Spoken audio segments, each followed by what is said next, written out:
Good morning one more time. And I am one of the authors of submitted paper titled Face and Silhouette-Based Age Estimation for Child Detection System. The other authors are Professor Andrzej Pacut and Piotr Paziewski, and we represent Research and Academic Computer Network from Warsaw, Poland. I will start with a little introduction. The problem of age estimation based on facial images is a well-known computer vision task that is widely applied in identification systems. With help of the special DeJourNet unit detecting internet content related to sexual abuse of children, we slightly redefined a problem. In our paper, we defined age estimation as a classification into one of 4 age ranges. The ranges are presented in the second point. We also call these ranges by infants, prepubescent, pubescent, and adults. Silhouette-based age estimation is often concentrated on the human gait and body proportions analysis, but in our paper we present a method of data preparations to age estimation based on fully or partly dressed body. The proposed solution is also part of the system for responding to threats to children's safety in cyberspace, with particular emphasis on child pornography. And in the presented paper, we use two separated and independent each other convolutional neural networks, one to face-based age estimation and the other to silhouette-based age estimation. And age ranges, like I mentioned, were established according to the DeJourNet, and they established it according to sexual maturity stages. At first, I will tell a few words about experimental setup. I will start from face-based age estimation. As there are many papers and projects addressing face age estimation, there are also many datasets for this task. However, the distribution of age in the majority of available datasets does not fit our purposes. How you can see, the number of samples in class corresponded to adults are much higher than in the other classes. We mentioned here datasets like IMDb, Wiki, Mega Age, Audience, APPA, which is often used as a benchmark for face age estimation solutions. And we also tried our model on this dataset, what will be shown later. And also in the last row, we've got in-house dataset, which was made for research purposes, and we created it based on a part of images from AFW and Helen datasets, which will be also mentioned a few slides later. One of the most important characteristics of face age estimation datasets is head pose distribution. To examine head pose in publicly available datasets, we used WENET estimator. How you can see, results show that the great majority of faces in publicly available datasets have a frontal pose. This is a serious problem if the trained model is supposed to be used in the wild photos. To address this issue, we proposed the usage of dataset used in one of the face alignment problem. In the referring dataset, for every face image, there are several images with artificially rotated heads. And I mentioned that I will tell a few words about AFW and Helen dataset later. And that's the time, because these datasets contain the original face images with age labels, but also a few images with artificial head rotations. And we made a decision to test if by adding images like that to our training dataset, the accuracy on a test dataset will increase. Right now, a few words about silhouette-based age estimation. Because of lack of databases dedicated to that kind of problem, we based our dataset on IMDb database. Age distribution and image diversity were not satisfying, so we decided to exploit a web crawler which downloaded images of people younger than 15 years old. Every photo was examined by downloaded content. Then we used YOLO in version 3 to obtain single silhouette images. We also used DALIP software for face detection to detect the faces, and later we used these faces and model which predicted accurate age on scale from 0 to 99 years. The model is also mentioned in the references, and it was the current state of the art in estimation in this scale. And with use of the software, we finally received a database containing almost 800,000 labeled images. The pipeline is depicted over here. As you can see, as the input we had just a regular normal image of two people. Later we used YOLO to detect silhouettes.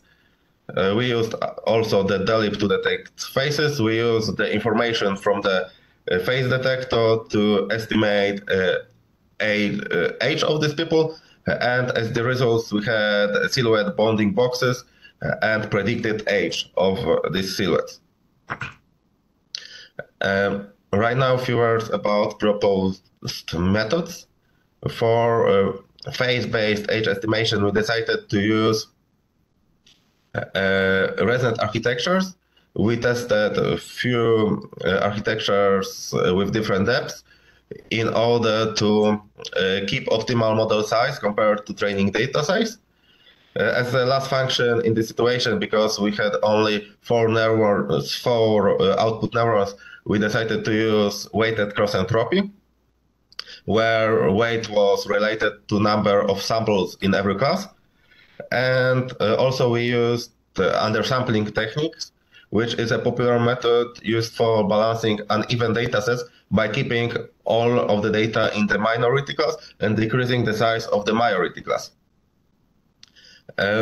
For silhouette-based age estimation, we proposed architecture based on pre-train on imagined dataset SilhouetteBased 154. We also tested different architectures, but this architecture normalized very good, and the results were slightly better.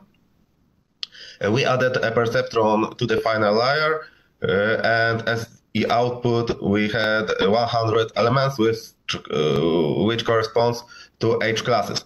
In the situation when the classes are related, like the neighbor age is related to each other, we decided to use mean square error, which was better solution than, for example, cross entropy, which is normally dedicated in a classification problem.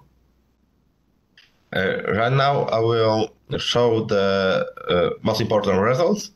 I will start one more time from face-based age estimation. In the figure number 4, we can see a balanced mean average error for different dataset combinations in a training dataset. And we can compare the ResNet 50 and ResNet 101 results. We can see that the results are the best if in the training data set we used all mentions before dataset, like APPA, FGNet, Audience, MegaAge, IMDb, and Wiki. And the results on ResNet 50 were slightly better than the results on ResNet 101. On the figure number 6, we can see mean average error score on APPA for every single age range. we can see that the results are the best in categories which represent infants and prepubescence. It's important because the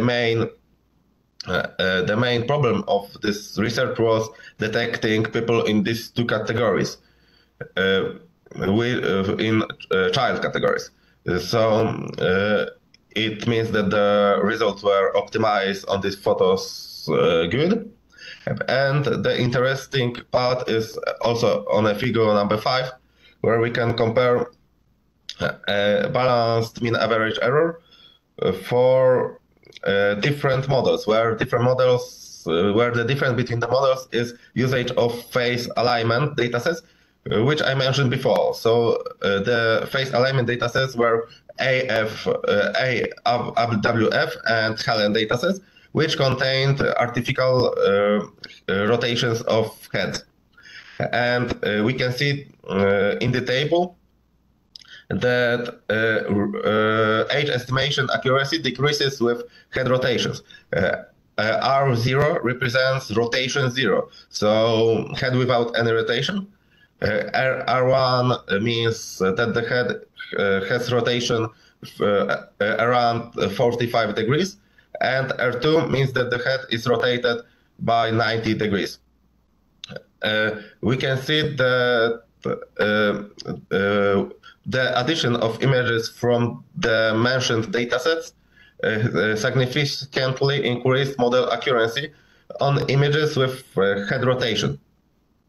The situation when the accuracy decreases with head rotation is highly not desirable, because, like I mentioned, the problem should be implemented in the wild photographies, which contained the real child abuse elements. Right now, I will show results from the other model, from silhouette-based age estimation. And you can see that the mean average error in this situation is quite different, because the age ranges is different. It was a classification to 100 classes. But we can also see that the mean average error in categories which represent childs, I mean infants, prepubescent, and pubescence, are much better than in adults category. It is what we have expected because of highest age ranges. We also can compare the results of both models, what is presented on the right. On the top, we've got confusion matrix for phase-based age estimation, and below we've got confusion matrix for output process data to age range classification for silhouette-based age estimation. We can see that the results on phase-based age estimation are slightly better. What is best visible in categories in age ranges from 0 to 2, from 3 to 12, and teenagers from 13 to 17 years old. The prediction results for phase-based age estimations are in a range between 77 and 86%. In the silhouette-based age estimation, the results are far worse. We suspect that it's a result of worse quality of images and accumulating approximation, which is the consequence of database collecting, where we are using not only YOLO version 3 to make a silhouette estimation, but also we use the lib library and we use the pre-trained model to make labels. That's why the result might be worse. Right now, in few words, conclusions, that achieved results, of course, will be evaluated, like I mentioned before, on the database specially constructed for this project. And the database will include real images of child sexual exploitation, as well as adult pornography. Our result should be optimized on the given database, which will contain illegal and sensitive content. Because of untypical age ranges and labeling procedures, our model is kind of incomparable with other state-of-the-art solutions. That's why we don't have any comparison in this presentation. Also, like was visible in results section, silhouette-based age estimation delivers relatively worse result, but requires the construction of a totally new database. It is a new perspective on the case of age estimation, because normally silhouette-based age estimation were made according to the gait or body proportions. Our contribution is a novel child categorization based on their sexual maturity and untypical method of database creation. What else? The proposed solution is a part of the system for responding to threats to children's safety in cyberspace, with particular emphasis on child pornography. And like I mentioned, also our convolutional neural networks solution is focused on infants and prepubescence recognition, and in the particular age ranges can be considered as the new state-of-the-art in children recognition. A little acknowledgement at the end that our work is financed by Polish National Center for Research and Development. That's all what I had for today, and thank you for attention. For interested, I of course got references with models mentioned during this presentation and database and links to the databases. Thank you. Thank you very much, and we have time for questions.